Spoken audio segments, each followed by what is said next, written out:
dimatiin Pak Eko? Nggak perlu ini. Nggak perlu ini. Kalau suaranya sudah jelas. Oh, sudah jelas. Oke. Ya cukup satu aja. Satu aja cukup.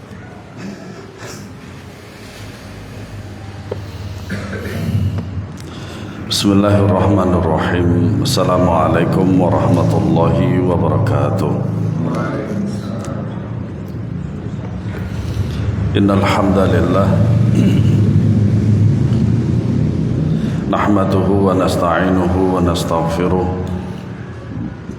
wa na'udzu billahi min shururi anfusina wa min sayyiati a'malina. Man yahdihillahu fala mudilla lahu wa may yudlil fala hadiya lahu. Asyhadu an la ilaha illallah wahdahu la syarika lahu wa asyhadu anna Muhammadan abduhu wa rasuluh.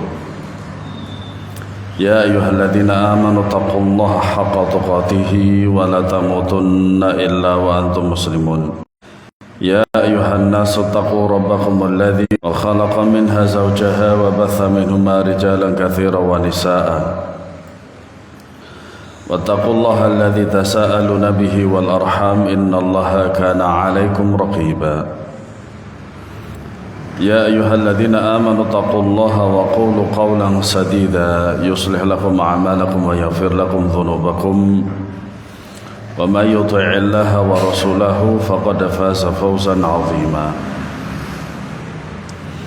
أما بعد فإن أصدق الحديث كتاب الله وخير الهدي هدي محمد صلى الله عليه وسلم وشر الأمور محدثاتها وكل محدثة بدعة وكل بدعة ضلالة وكل ضلالة في النار.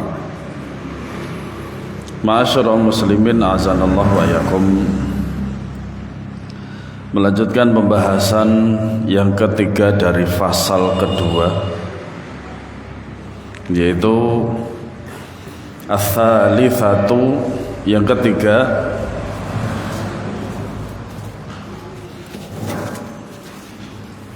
barang siapa yang mentaati Rasul serta mentauhidkan Allah, berikan loyalitas kepada orang yang memusuhi Allah dan Rasulnya, sekalipun orang itu keluarga dekat.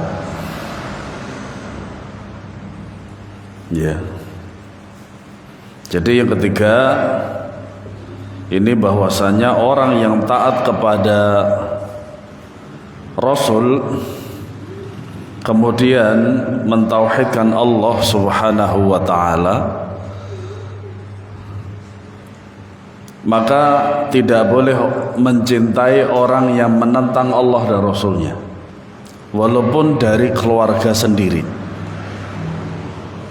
Seperti halnya Rasulullah SAW ketika beliau memintakan hidayah dan memintakan kepada Allah Subhanahu wa ta'ala pengampunan terhadap pamannya, yaitu Abu Thalib. Apakah Allah mengizinkan? Tidak, sama sekali tidak. Bahkan Rasul saja tidak boleh. Ya, Rasul saja tidak boleh. Apalagi selain beliau. Ya. Nah, baik itu bapak, anak, adik, kakak, maka tidak boleh mencintai mereka. Ya. Karena antara Islam dengan kekafiran tidak bersatu. Sebagaimana ya, minyak dan air itu tidak akan bisa bersatu. Maka sebagai orang-orang, ya, sebagai orang yang beriman kepada Allah Subhanahu wa ta'ala, harus mendahulukan Allah dan Rasulnya. Ya. Tidak ada kecintaan kepada orang kafir. Para sahabat begitu masuk Islam langsung putus hubungannya dengan keluarganya.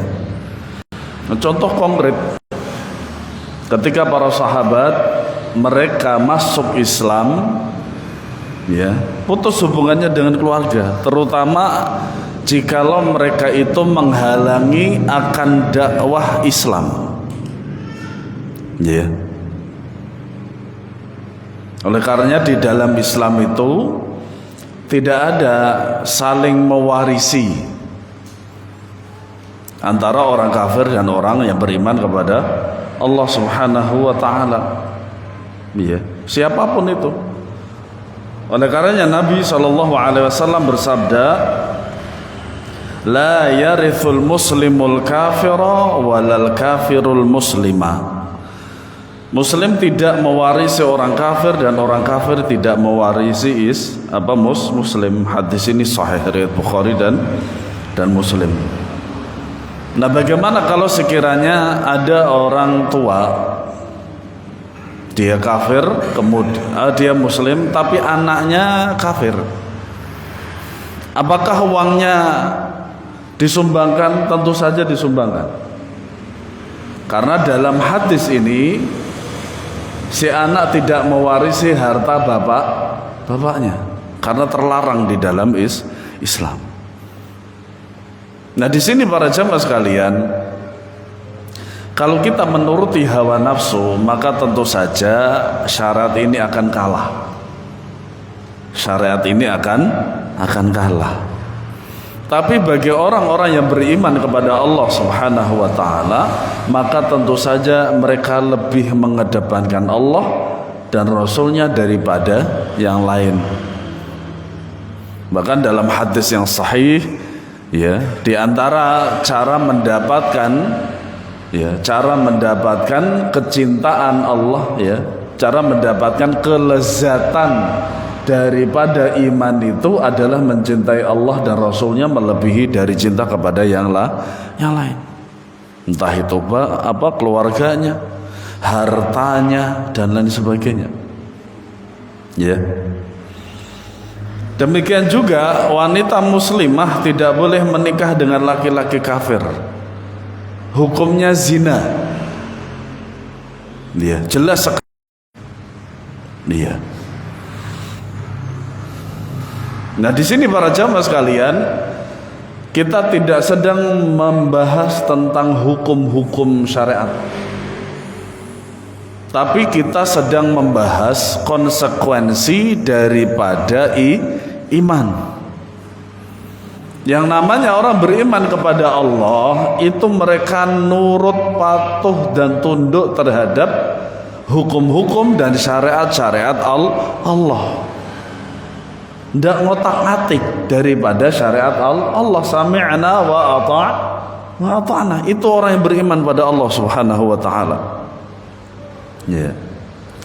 Kenapa demikian? Karena orang yang beriman kepada Allah cintanya sangat kepada Allah. Walladzina amanu asyaddu hubban lillah. Dan orang-orang yang beriman kepada Allah itu cintanya begitu besar. Sehingga ketika cintanya begitu besar kepada Allah, maka tidak ada cinta yang melebihi besarnya kepada Allah Subhanahu wa ta'ala. Makanya ketika Umar bin Al-Khattab radhiyallahu anhu, ya, beliau mengatakan bahwasanya beliau mencintai Allah dan Rasulnya wa ahli, kalau tidak salah, kama qala huwa. Jadi dia mencintai Allah dan mencintai keluarganya. Kata Rasulullah, belum wahai Umar, belum. Engkau belum dikatakan cinta kepada Allah. Engkau belum dikatakan cinta kepada Allah Subhanahu wa ta'ala. Nah, kemudian beliau mengatakan, demi Allah aku mencintai Allah dan Rasulnya. Al-an ya Umar, sekarang engkau telah mencintai Allah dan Rasulnya. Nah, masalah mencintai Allah dan Rasulnya itu contoh terkonkret dan paling nyata adalah para sahabat ridwanullahi alaihim ajma'in. Ya. Contohnya Nabi Ibrahim alaihi salatu wassalam, ketika beliau mendakwahi bapaknya, maka bapaknya tidak mau. Nah, ini nanti akan menjadi pelajaran penting para jamaah sekalian. Ya. Ketika mendakwahi kaumnya, maka kaumnya tidak mau.